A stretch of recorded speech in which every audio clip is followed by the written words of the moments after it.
Florence Dufour, bonjour, vous êtes directrice de l'EBI et votre école effectivement est membre du nouveau concours Puissance Alpha qui réunit les deux anciens concours Puissance 11 et concours Alpha.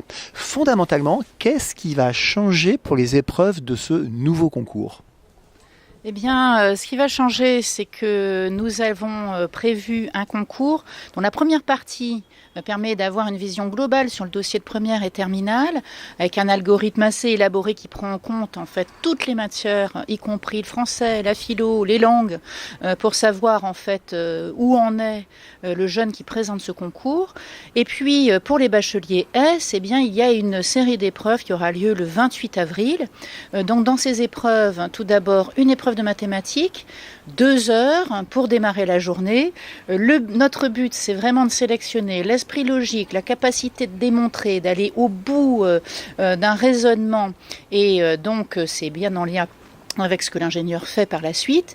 Et puis ensuite, on s'embarque pour 2h30 de sciences d'application qui vont se répartir en 1h15 de physique. Donc voilà, il faut y aller. L'ingénieur connaît bien les procédés dans tous les domaines, qu'il se destine au spatial, à la mécanique, à la biologie ou à la chimie.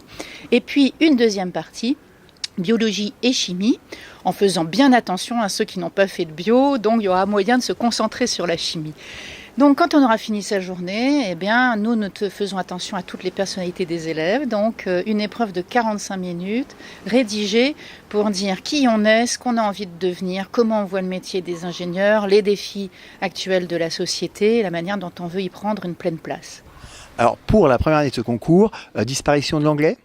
Oui, disparition de l'anglais. Alors il y a beaucoup de raisons à cela. Tout d'abord, nous voulons et nous faisons attention à la durée de l'épreuve, à permettre que les élèves qui ont besoin d'un tiers-temps puissent pleinement composer. La deuxième raison, c'est que nos écoles ont fait leurs preuves en capacité de formation à l'anglais, puisque nous diplômons nos élèves avec un niveau suffisant pour le marché international. Voilà, au minimum 785, mais certaines de nos écoles sont déjà à 820 au niveau du TOEIC. Donc nous faisons nos preuves.